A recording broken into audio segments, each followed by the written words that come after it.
Allez, bonjour tout le monde, c'est Émilie Benjamin. Donc c'est notre avant-dernier jour de vendange. Donc là on est en train de faire une parcelle de Cabernet Sauvignon et on finira par notre Cabernet Franc et les vendanges toucheront leur fin pour la saison 2024.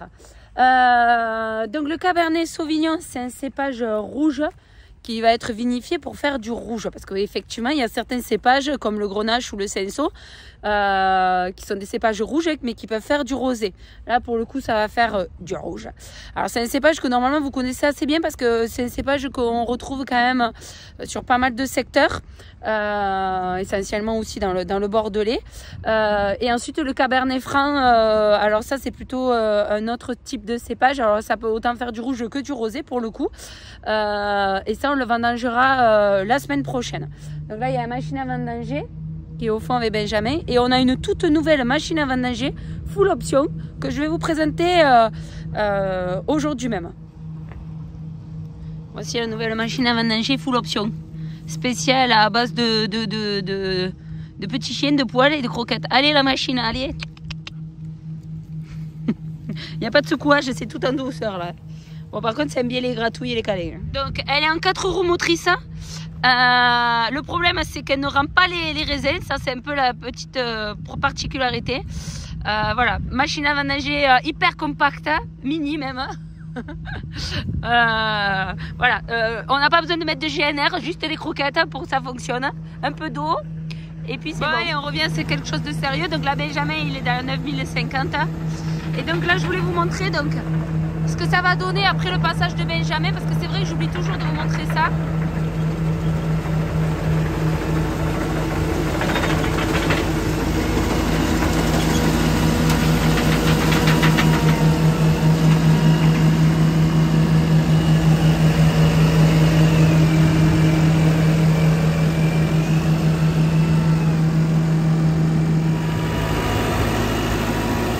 Ah, il faut guider? Ouais, vas-y, vas-y.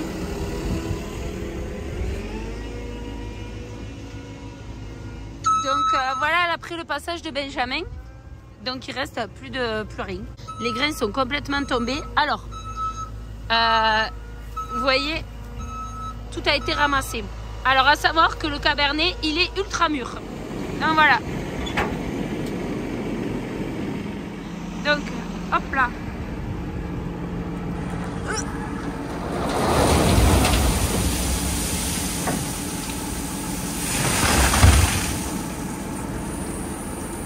Et voilà. Alors ça finira d'être trié à la cave parce qu'il en reste un petit peu. Des rafles, parce qu'en fait c'est ultra mûr, mais de chez mûr. Voilà, c'est... vous voyez le jus, hop là.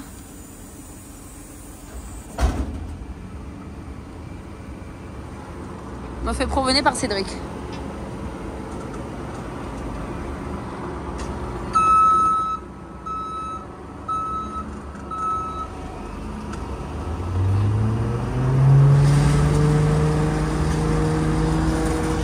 Donc Cédric avance un petit peu avec le tracteur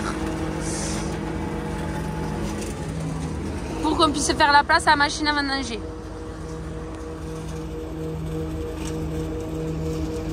Alors je vais vous montrer aussi quelque chose, ça fait longtemps que je ne vous l'ai pas montré, je vais vous montrer comment on arrive à calculer le degré. Alors comme je vous disais régulièrement, on prend des échantillons et on les amène au laboratoire.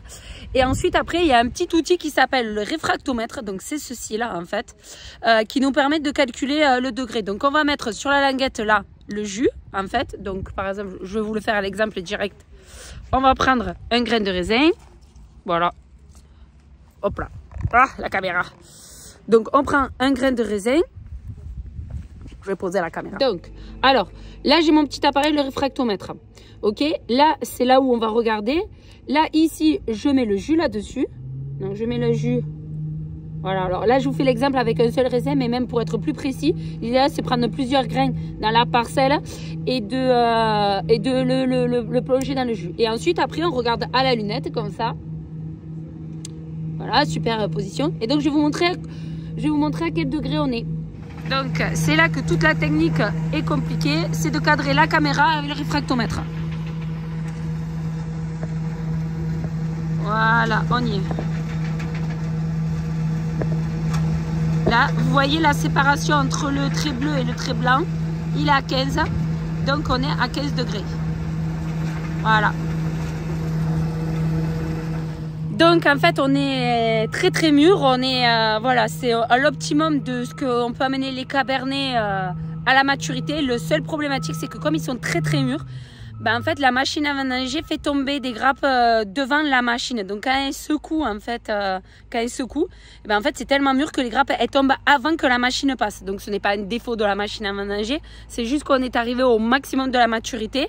C'est ce que la cave nous demandait et en fait malheureusement on perd un peu de rendement. Bon ben des fois la qualité elle a le prix du rendement quoi, voilà. Donc en fait avec Cédric, pendant que Benjamin il vendange, ben, on ramasse des grappes qui sont tombées au sol. Vous voyez, regardez, j'ai un peu de grain qui est au sol et un peu de grappes. Alors je sais que certains vont nous dire ben, changer les réglages, c'est ce qu'on a fait. On a diminué le secouage, on a réglé la vitesse, on a fait pas mal de réglages, ça a duré plus que d'habitude. Mais en fait, ben, c'est trop mûr et en fait, on a beau faire quoi que ce soit, ça tombe quand même devant la machine. Donc j'avoue, je suis un peu dégoûtée. Mais bon, voilà. Donc là, tu roules à quelle vitesse? Là, je roule à une vitesse de 3,5 parce que ça a tendance à tomber derrière la machine. Derrière ou devant? Et autant derrière que devant, c'est trop mûr en fait. Donc j'ai trouvé à peu près, j'ai commencé à 4 km/h et là je suis à 3,5. Ah putain, okay. Au niveau des secouages, j'étais à combien alors? Je suis à 400 tours, 400 tours minutes. Ok. Après, c'est vrai que ça ramasse bien. Le seul défaut, c'est que ça tombe un peu devant la machine. C'est trop mûr, c'est vraiment trop mûr. Alors, après, on a 15 degrés aussi, hein. J'ai contrôlé. C'est vraiment trop mûr, donc c'est un peu tard. Donc du coup, à ramasser, c'est super compliqué. Parce que y a des raisins qui tombent devant, parce que c'est trop mûr. Quand on tape, de toute façon, dans les pieds, on voit que ça tombe... on secoue, on tape pas, on secoue. On secoue. Et quand on roule trop vite, ça a tendance à sauter le cabernet, parce que c'est des petits grains, ça saute derrière la machine. Et si on roule pas assez vite, et ça tombe devant. Voilà. Donc j'ai trouvé un compromis, 3,5, 4 km/h, là je suis à 3,5. Voilà. De toute façon, je m'en fous, j'ai embauché une deuxième machine à vendanger. Full option. Elle s'appelle Sissi. Ah ouais, Sissi et vendange.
La vigne elle commence à changer de couleur, on sent qu'on change de saison. Alors il y a certains pieds non, hein, c'est des maladies du bois malheureusement, hein, on n'y échappe pas. Mais par exemple la parcelle qui est au bout là, dans le triangle, c'est la Alicante, on l'a déjà ramassée il y a un petit mois de ça, donc elle commence à changer de couleur. Et au fond c'est le colombard, le chardonnay, il change aussi, il commence à passer au jaune quoi. Je trouve que ça passe plus vite que d'habitude.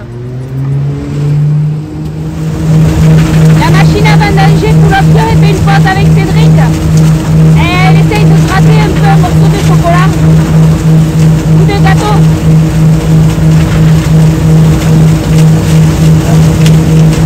Allez, on va essayer de sauver un bébé Géco. J'espère qu'il va se laisser faire. Hein, parce que moi, je ne vais pas traverser la baie. Ça, c'est sûr. Ouais, super. Regardez. Ah, c'est flou.